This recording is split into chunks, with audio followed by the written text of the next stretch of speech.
अंते नारायण स्मृति, अंत समय में भगवान की स्मृति हो, घर परिवार की स्मृति ना हो,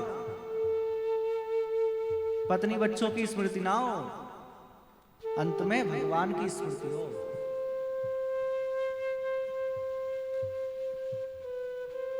पर आप कहेंगे कि जब अंत में ही भगवान का नाम लेना है तो अभी से क्यों लें? अरे जब अंत में लेने से कल्याण हो जाएगा तो फिर आखिरी समय में ही लेंगे। तो इसके दो बात हैं। पहली बात तो ये है, अभी जो मैंने आपसे कही कि कोई ठिकाना नहीं है अंत समय कब आ जाए। और दूसरी बात, जिस प्रकार हम दिन भर जो काम बड़ी लगन से करते हैं ना, रात में सोते समय हम जब बिस्तर पर होते हैं तो हमें वही वस्तु याद आती है, वही काम याद आता है जो हमने दिन में बड़े मन लगा कर किया हो। इसी प्रकार हमने जो जीवन पर्यंत जो काम किया है ना, जिससे प्रेम किया है, चाहे पत्नी से किया हो, चाहे पैसा से किया हो, चाहे घर परिवार से किया हो, तो जिससे हमने जीवन भर प्रेम किया है, जिसको जीवन भर याद किया है, वही अंतिम समय में याद आएगा। अरे कहां तक कहूं, बड़े बड़े महापुरुष, बड़े बड़े संत भी अंतिम समय में भगवान का नाम नहीं ले पाते।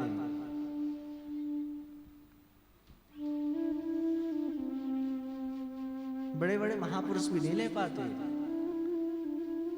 अच्छा, फिर आप पूछें कि हमने जीवन भर भगवान का नाम लिया और अंतिम समय में कोई ऐसा रोग लग गया या कुछ ऐसा हो गया कि हम भगवान का नाम नहीं ले पाए, तो फिर क्या हमारा कल्याण नहीं होगा?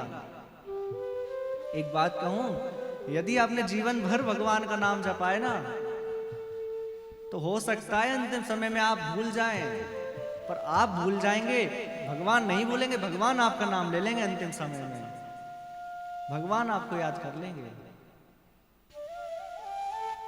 इसलिए जीवन भर ठाकुर जी का नाम स्मरण करें। पितामह भीष्म कह रहे हैं, आप यहीं खड़े रहें मेरे सामने, और प्रत्येक वैष्णव का यह लक्ष्य होना चाहिए, नित्य प्रति जब भी हम ठाकुर जी की सेवा करें ना, आजकल लोगों में एक धारणा बन गई है, हम 3-3 घंटे पूजा करेंगे, 4-4 घंटे पूजा करेंगे तो भगवान पूजा स्वीकार करेंगे, तो हम भक्त कहलाएंगे। नहीं, यदि आप 5 मिनट भी अच्छे से भाव से पूजा कर रहे हैं ना, तो वो 3 घंटे वाली पूजा आपकी सार्थक नहीं होगी, पर वो 10 मिनट वाली पूजा सार्थक हो जाएगी। क्यों? क्योंकि आपने भाव से की है। हमारी पूजाओं में भाव होना चाहिए। वल्लभाचार्य जी के एक शिष्य थे, भाव से कैसे भगवान मिलते हैं ये बता रहा हूं मैं। वल्लभाचार्य जी के एक शिष्य थे, उन्होंने कहीं प्रवचन में सुना कि आप खूब भाव से सेवा किया कीजिए, आप खूब मन लगाकर सेवा करें। तो उन्होंने विचार किया कि जब भाव से ही करना है तो मैं भगवान को हाथ नहीं लगाऊंगा, मन में ही सोचता रहूंगा। और घर जाकर क्या किया, आसन लगाकर बैठ गया और आंख बंद कर कर बैठा है, और क्या सोच रहा है, ठाकुर जी को उठा रहा है। भाव में हाथ से नहीं उठा रहा है, भाव में ठाकुर जी को स्नान करा दिया, बढ़िया अच्छे सोने के कलश से जल डाल रहा है, शीतल शीतल जल है। अब भाव में ही तो सोचना है, सोने के कलश में डालो चाहे चांदी के कलश में डालो, भाव में तो सोचना है। अच्छे से अच्छी पूजा करी, खूब अच्छे अच्छे वस्त्र पहनाए, मणियों से जड़े हुए मुकुट पहनाए, ठाकुर जी को बिठा दिया और ठाकुर जी के लिए खीर का भोग लगा रहा है। खीर का भोग बनाया, तो जैसे ही खीर बना रहा था ना, जैसे ही खीर तैयार कर रहा था, तो उसने क्या देखा, शक्कर थोड़ी सी ज्यादा पड़ गई है खीर में। तो सोचा कि कहीं ज्यादा मीठी ना हो जाए, ठाकुर जी को हो सकता है अच्छी लगे ना लगे, ज्यादा शक्कर पड़ गई है। तो थोड़ी सी ऊपर से शक्कर निकाल ली, और जैसे ही ऊपर से शक्कर निकाली ना, तो आप आश्चर्य मानेंगे, ठाकुर जी सामने प्रकट हो गए।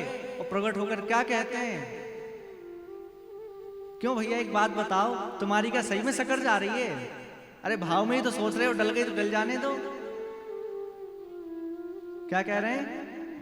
अरे डल गई तो डल जाने दो, सही में थोड़ी जा रही है। वो हाथ जोड़कर खड़ा रहा कि बताओ, मैंने कितने साल बिता दिए और कितनी सेवा करी, पर आज गुरु जी के कहे से भाव से सेवा करी, मन से सेवा करी। तो आज सामने ठाकुर जी प्रकट हो गए। हमारे अंदर भाव होना चाहिए। पितामह भीष्म कह रहे हैं, अंतिम समय आप मेरे सामने खड़े रहें, और हम सब भी यही कहें। क्या कहें पितामह भीष्म की तरह? ऐसा कुछ करें कि हे प्रभु, आप मेरे सामने खड़े रहें। इतना तो करना स्वामी कि जब इस तन से प्राण निकले ना, पहला तो वृंदावन की धरा हो, और दूसरा आप मेरे सामने खड़े हो। इतना तो करना स्वामी, मेरे प्राण तन से निकले। इतना तो करना स्वामी, मेरे प्राण तन से निकले। गोविंद नाम लेकर मेरे प्राण तन से निकले।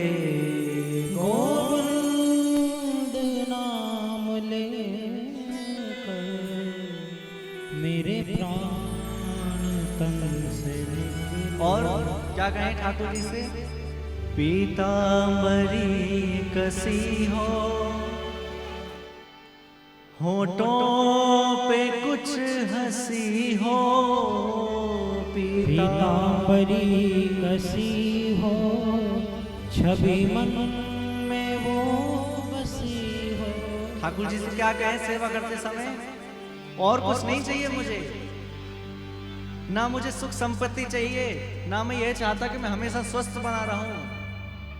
बस इतना कर देना कि जब अंतिम समय आए तो मेरे मन में क्या छवि हो?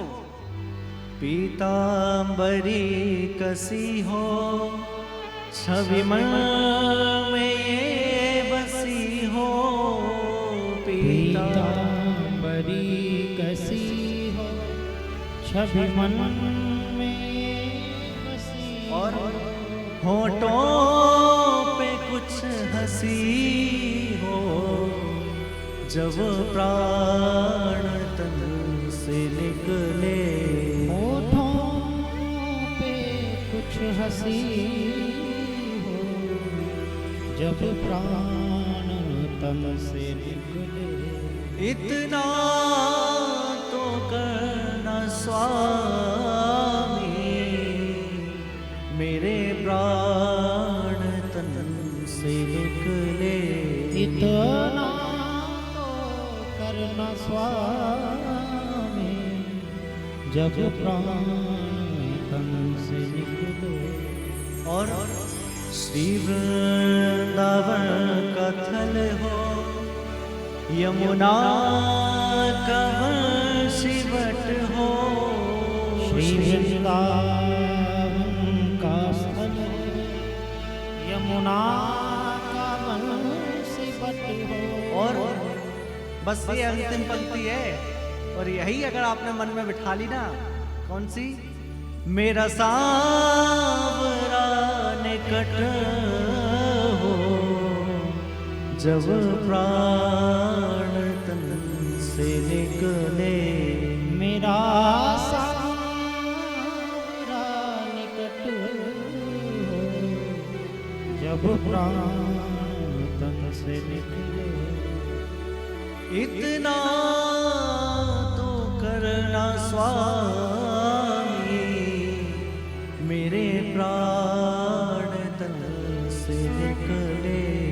इतना तो करना स्वामी, जब प्राण। ठाकुर जी से नित्य प्रार्थना किया कीजिए, मुझे नहीं चाहिए सुख ऐश्वर्य। मैं नहीं बोलता कि आप मेरे घर में खूब संपत्ति दे दो, नहीं। आप तो बस इतना कर दो कि जब मैं मरूं ना तो वृंदावन का थल हो और आप सामने खड़े हो, ऐसी कृपा करें।